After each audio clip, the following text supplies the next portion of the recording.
Jivaka, I say that there are three instances in which meat should not be eaten. When it is seen, heard and suspected that the living being has been slaughtered for the monk.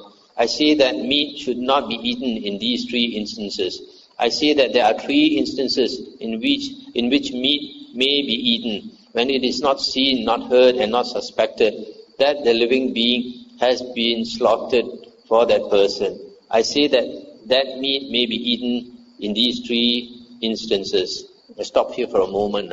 So here, concerning meat eating, the Buddha has these two conditions, these two sets of conditions.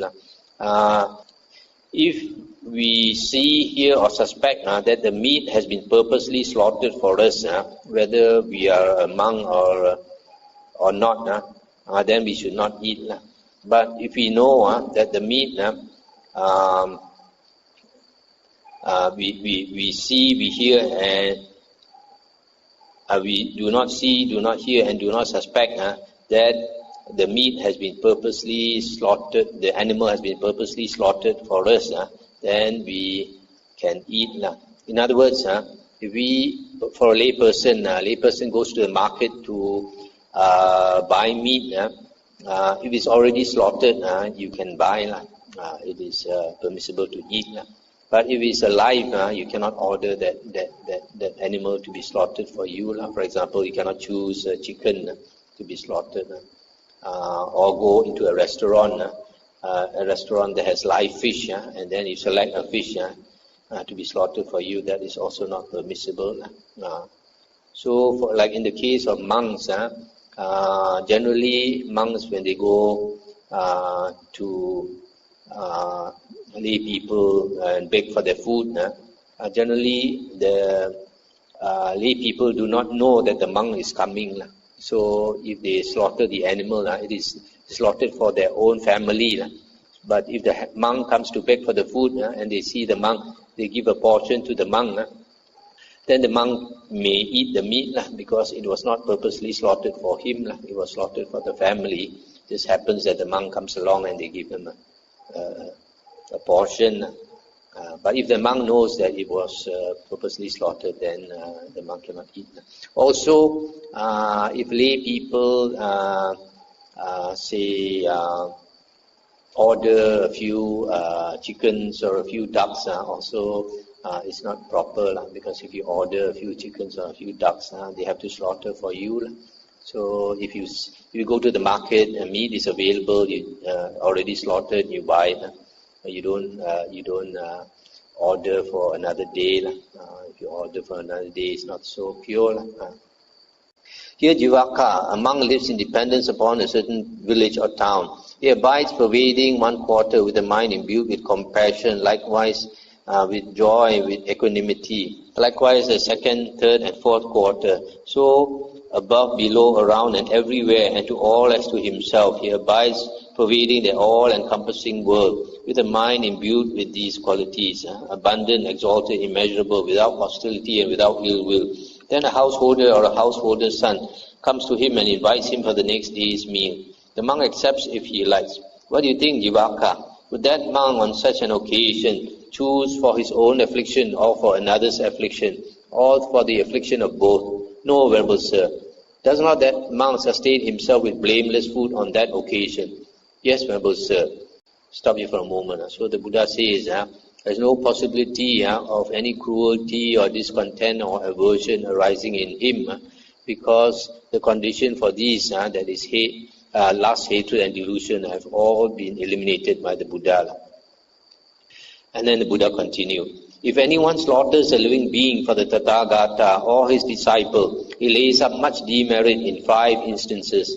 When he says, go and fetch that living being, this is the first instance in which he lays up much demerit. When that living being experiences pain and grief on being led along with the neck halter, this is the second instance in which he lays up much demerit. When he says, go and slaughter that living being, this is the third instance in which he lays up much demerit. When the living being experiences pain and grief on being slaughtered, this is the fourth instance in which he lays up much demerit. When he provides a Tathagata or his disciple with food that is not permissible, this is the fifth instance in which he lays up much demerit. Anyone who slaughters a living being for the Tathagata or his disciple lays up much demerit in these 5 instances.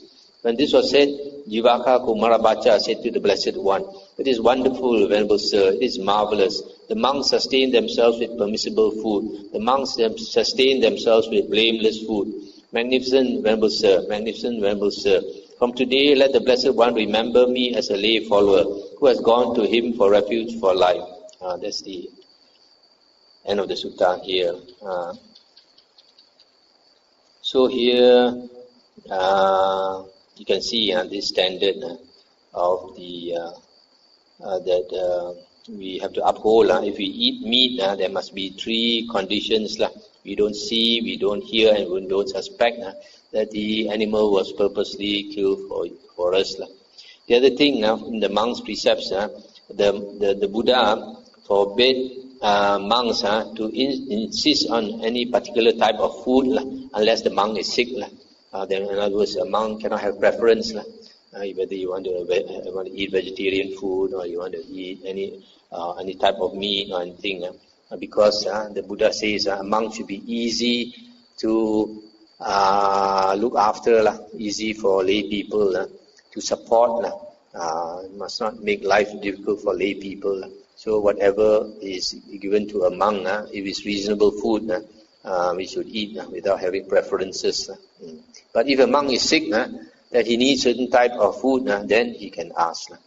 The last thing I want to mention is that in China, they have this misconception that monks should eat meat. They say that monks Sir Chai. Sir Chai, actually, this word Chai means fasting, but they think it means vegetarian food, because they have confused these 2 terms, Sir Chai and Sir Su. Sir Su is taking vegetarian food.